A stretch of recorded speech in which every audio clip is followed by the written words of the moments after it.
Halo Sobat Blender Indonesia, pada video tutorial kali ini kita akan membahas user interface pada Blender 2.8. Materi yang akan kita bahas pada video kali ini yang pertama user interface pada Blender 2.8, yang kedua setting user preference, dan yang ketiga navigasi 3D viewport.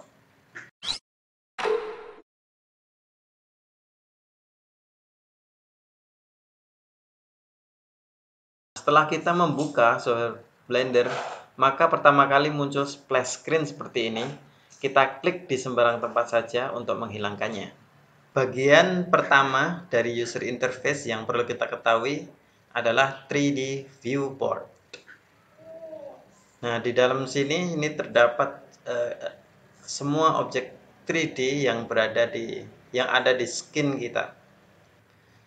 Secara default ini sudah ada sebuah cube atau kubus, lamp, sekarang light ya, light sumber cahaya, dan kamera. Kamu bisa klik kiri untuk menseleksi objek tersebut. Lalu di sini ada sumbu X ya, merah seperti di sini, sumbu Y nih, dan sumbu Z ini secara default hidden, tersembunyi. Nah, kita bisa mengaktifkan ya. Nah, di 3D viewport ini kita ada lagi dua. Pertama, toolbar, shortcutnya T itu sebelah kiri sini. Ini untuk mengakses select box. Jadi kursor mouse kita mau jadiin apa gitu. Untuk menggeser objek atau untuk menggeser kursor. Kursor ini untuk jika kita ingin memasukkan objek, munculnya di mana gitu. Nah, munculnya di sini. Kursornya pindah sini. Nah. Atau untuk memindahkan objek, maka akan muncul gizmo-nya. Kita bisa tarik sesuai sumbunya itu. Dan satu lagi N itu additional setting atau pengaturan tambahan. Ini jika kita seleksi objek cube ini berbeda nanti kalau kita seleksi kamera, tergantung objek yang kita seleksi. Nah, misalnya lokasinya kita bisa pindah sesuai ini, kita ketikkan jaraknya berapa ini, gitu. Dan rotasi dan juga yang lain.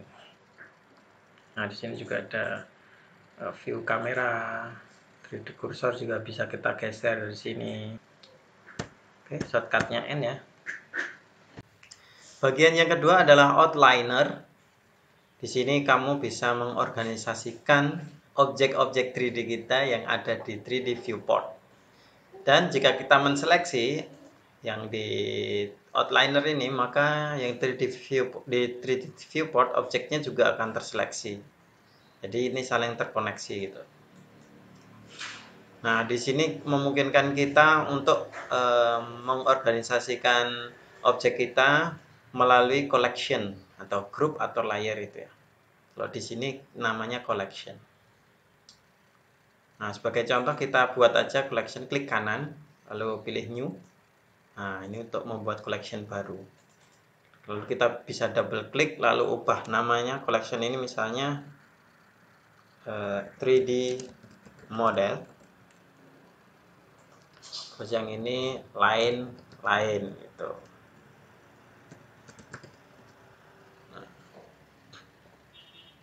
Nah, 3D model kan cube ini ya. Untuk yang kamera ini kita masukkan ke collection lain-lain, dan yang light ini juga ke lain-lain. Nah, seperti ini guys. Jadi kita bisa mengorganisasikan, misalnya untuk yang lain-lain kita hide terlebih dahulu, kita klik icon mata di sini, maka di viewport akan menghilang. Yang ketiga adalah properties editor, letaknya di sini. Nah, kalau kita menseleksi objek, maka otomatis properties editor ini menunjukkan icon maupun properti yang berbeda ya, parameter berbeda. Tergantung mana objek yang aktif. Ditandai dengan orange menyala ini, orange muda. Nah, dan di sini kita juga bisa mengubah nama objeknya. Ini cube, misalnya saya ubah menjadi kubus. Nah, di sini di icon object properties. Nah, di sini banyak sekali ikonnya, mulai dari atas ini untuk memilih metode selection. Ini setting render engine. Ini output. Terus ini setting skin, termasuk unitnya. Word. Ini object. Sini ada modifier. Jika kita ingin menambahkan efek ya, seperti efek itu atau modifier. Lalu particle. Terus simulasi. Terus ini constraint, vertex, ini mesh data, objek data ya. Sini ada vertex, shape case dan lain sebagainya. Kita scroll aja kalau kurang ini. Di sini ada material, kita bisa memberikan material di sini. Nah, jika kita menseleksi lampu misalnya, maka akan di properties editor berbeda lagi ya. Di sini ada lampu. Nah, kita bisa memilih jenis, light-nya bukan lampu ya. Dulu kayaknya lamp namanya. Light, ada point light, sun, tipe of light ya, sun, matahari ya, spot area, terus warnanya. Jika kita mengklik kamera, maka ada setting kameranya ini, ada di setting kamera. Oke, saya kembalikan lagi sini. Nah, mungkin jika kita arahkan kursor ke sini sampai ada tanda plus ini, lalu kita klik drag, maka kita bisa membuat jendela baru. Di sini saya ubah saja menjadi, kita bisa mengubah jadi 3D viewport atau outliner atau properties editor. Nah, coba saya ubah menjadi image editor. Apa namanya? Agak ke bawah ini saya sesuaikan dengan kepala saya. Ya. Nah, oke, mantap. Kamu tidak perlu melakukannya ya. Ini cuma untuk biar tidak tertutupi aja. Oke, yang keempat adalah timeline. Kita layangkan kursor ke sini, lalu kita klik drag supaya kelihatan ini frame 1, 2, 3, 20, 40 sampai 250. Jadi secara default memang 250 frame. Ini kalau kita membuat animasi, nanti di sini kita membuat keyframe. Nah, di sini ada tombol play, ada pause, lalu back. Kita bisa klik kiri drag di sini untuk menggeser time slider. Ini namanya time slider, warnanya biru. Nah, kita bisa mengetikkan juga klik drag di sini juga bisa. Kita ketikkan 100 misalnya, maka otomatis time slidernya berada di frame 100. Ini timeline. Nah, bagian selanjutnya ada yang di paling bawah ini in display ya. Information display. Ini saya pindah lagi. Ini icon mouse di sini untuk memberitahu apa yang bisa kita lakukan dengan mouse kita. Nah, di sini ada informasi ya. Kalau kita menekan tombol shift misalnya, itu sudah beda lagi informasinya. Atau kursor kita kemana gitu, informasinya beda. Jadi kamu bisa melihat di sini informasi apa yang bisa dilakukan mouse kita di sini. Terus yang sebelah kanan informasi, nah objek yang kita seleksi ini ada di collection line-line. Terus nama objeknya kubus, jumlah vertisnya verts ya. Kalau single, kalau satu itu vertex ya. Kalau banyak vertices. Nah, di sini disingkat jadi verts. Ada 8 verts. Face-nya 6. Ini informasi dari yang diseleksi ini. Ya, kubus ini vertisnya itu. Nah, itu nanti video selanjutnya. Di sini ada memori yang digunakan. Jumlah objek 1 dari 3. Nah, seluruhnya objeknya kan ada 3, ada kamera, light, dan kubus. Ada 3, yang kita seleksi 1. Memori yang digunakan saat ini untuk mengoperasikan Blender 38,4 MB. Dan di sini ada informasi versinya, versi Blender 2.8.0.7. Yang keenam, ini ada workspace ya, atau ruang kerja bahasa Indonesianya. Ada layout, itu secara default itu layout. Terus modeling, ini untuk kita ya melakukan modeling, sculpting seperti ini. Jadi area kerja secara default atau preset atau settingnya memang dari Blendernya itu ada untuk UV editing, setting animation, rendering, composting, scripting, dan kita bisa menambahkan atau membuat workspace sendiri ya. Oke. Nah, bagian terakhir adalah menu. Di sini ada menu file, ini untuk kita menyimpan atau membuat file baru. Kita klik save aja. Lalu kita double klik di sini, kita berikan nama kaligrafi aja. Oke, lalu kita save Blender file. Nah, oke, kita sudah menyimpan file kita. Nah, di menu sini ada import, export, ada menu edit, itu untuk undo, redo, shortcutnya Ctrl Z ya. Dan di sini setting user preference. Di sini menu render, ini untuk render image, render animasi, render audionya saja juga bisa. Terus display mode ya, full screen image aja. Nah, oke. Kita lanjut ke setting preference.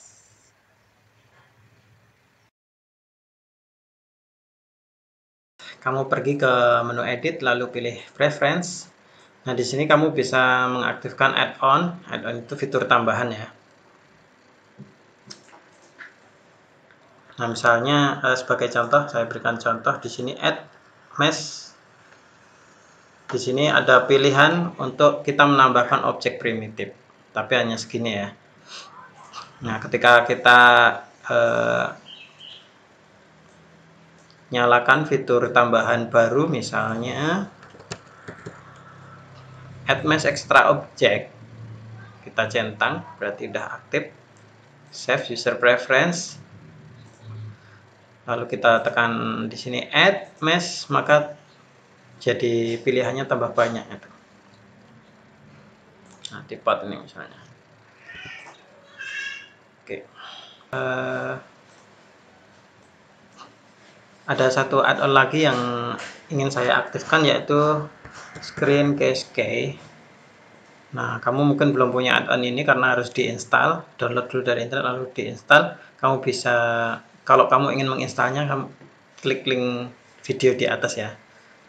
Save user preference. Screen Cascade itu untuk kayak gini. Nah, ini dia. Tuh. Jadi apa yang saya tekan itu muncul di sini.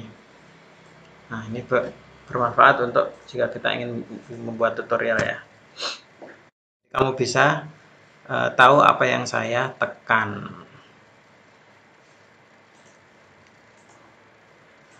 Oke, untuk add-on itu mungkin yang sekarang yang perlu diaktifkan. Nah, nanti seiring dengan berjalannya tutorial, kita akan mengaktifkan beberapa add-on yang diperlukan. Nah, settingan yang lain lagi yang diperlukan, mungkin ini splash screen ya, opsional. Tadinya aktif, sekarang saya nonaktifkan supaya tidak muncul terus. Ini nggak harus satu persatu di save, nanti terakhir di save boleh. Tema bisa kamu ubah, misalnya like ya, seperti ini, Blender Light, Blender Dark.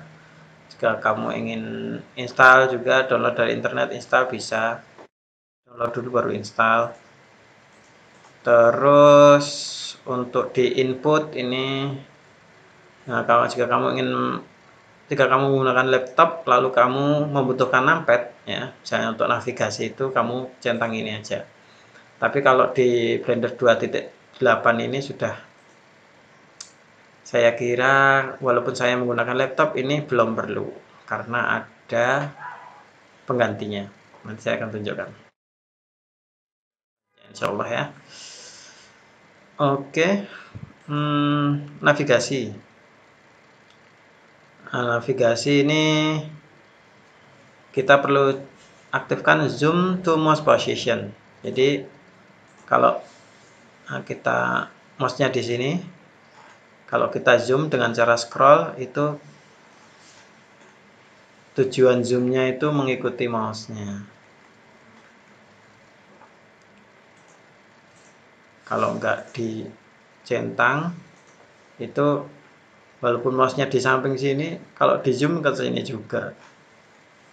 Saya lebih prefer itu yang kita cek ini. Oke. Nah, terus kita cek juga auto depth. Auto depth. Ini fungsinya kalau kita mendesain barang-barang yang kecil sekali, itu kayak HP atau apa, itu yang barang-barang kecil. Kalau kita zoom ya, itu sorry, ini jangan diaktifin dulu ya, diaktifin dulu.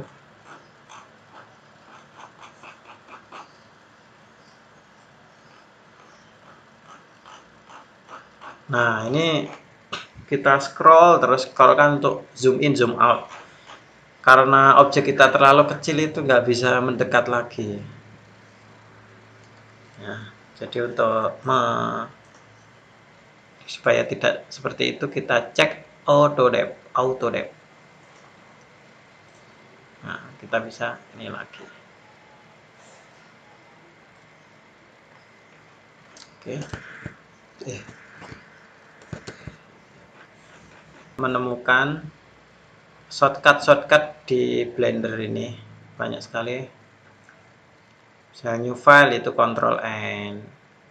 Kamu juga bisa mengubah, misalnya jadi Ctrl G gitu kan. Bisa kamu ubah. Nah, terus kalau kamu ingin meresetnya, kamu bisa restore aja. Sistem. Nah, untuk sistem CUDA ini perlu kita cek ya.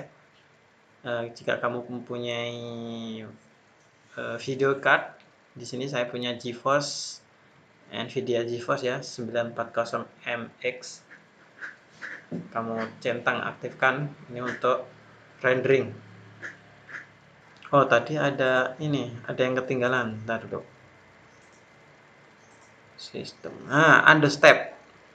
Jadi ini berapa kali kita bisa melakukan undo. Misalnya nih kita geser gripnya ke sini, lalu kita pengen nggak jadi geser ke sini, kita tekan Ctrl Z. Nah, balik ke sini. Nah, dengan settingan default tadi ini 32 kali balik.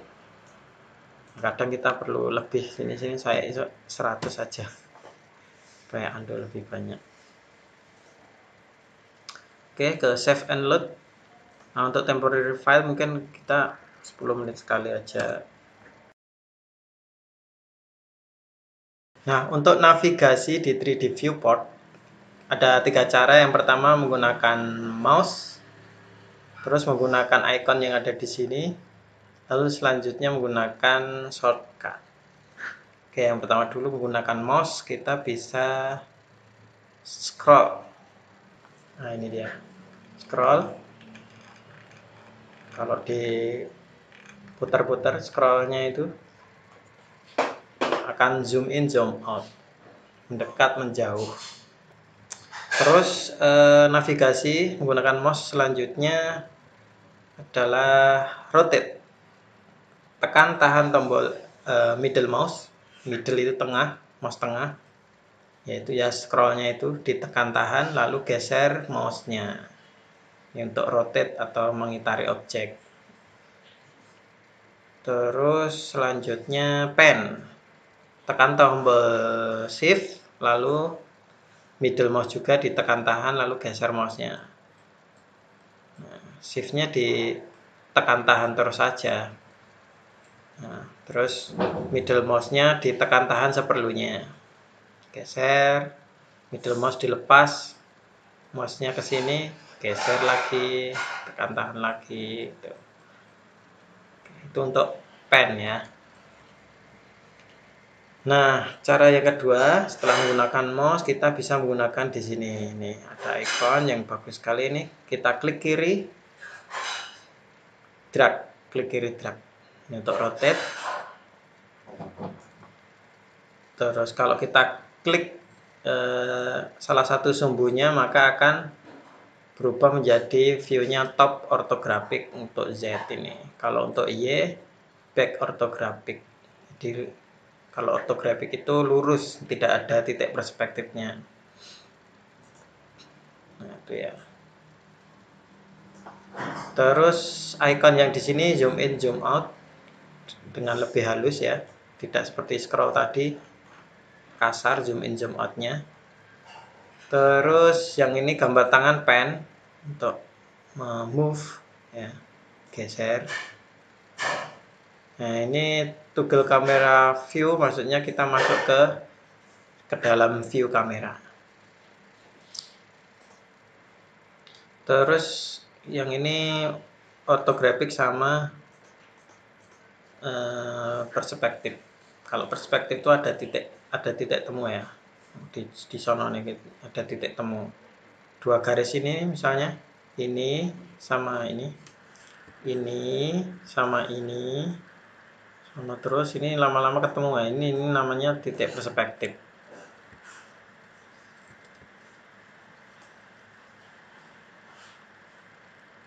Nah, sedangkan kalau di ortografik ya, user ortografik ini tidak ada titik temunya.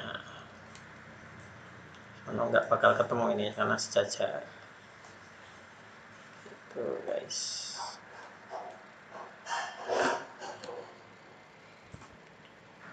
Oke, untuk navigasi yang ketiga menggunakan shortcut.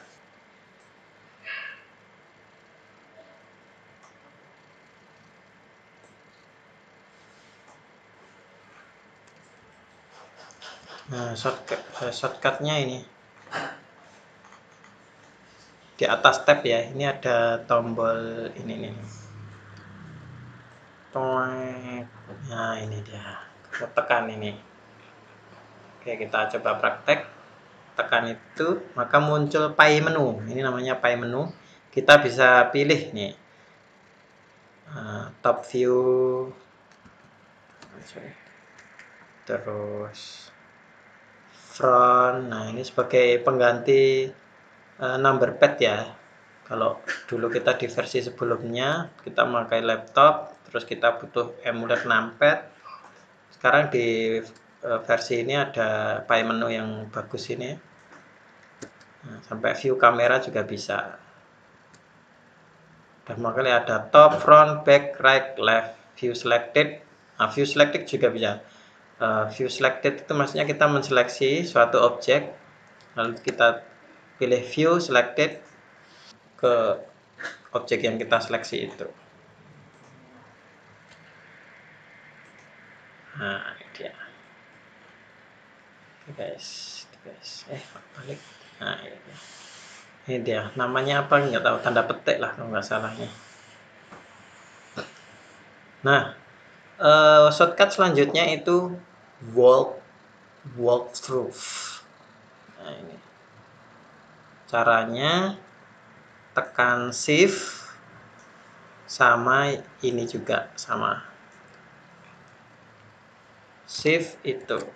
Nah, kita bisa gerakkan mouse-nya. Ini kita seperti berada di dalam 3D view-nya. Kalau kita tekan di keyboard tombol W, maka akan maju. S mundur. Ya. Atau apa namanya? Ini arah kanan, kiri, atas, bawah ini juga bisa. Nah. W, A, S, D. W maju, S mundur, A ke kiri, D ke kanan. Terus key itu ke bawah, E ke atas. Itu dia guys. Lalu kita klik kiri untuk confirm. Kalau kita klik kanan, maka kita kembali ke view sebelum kita tekan shift tanda petik tadi. Oke, nanti lama-lama akan terbiasa dan tidak perlu dihafalkan guys, nanti dengan sendirinya. Oke Sobat Blender Indonesia, itu saja pengenalan user interface dari Blender 2.8. Saya Dwianto, terima kasih. Sampai ketemu di tutorial selanjutnya. Insya Allah kita akan membahas tentang modeling.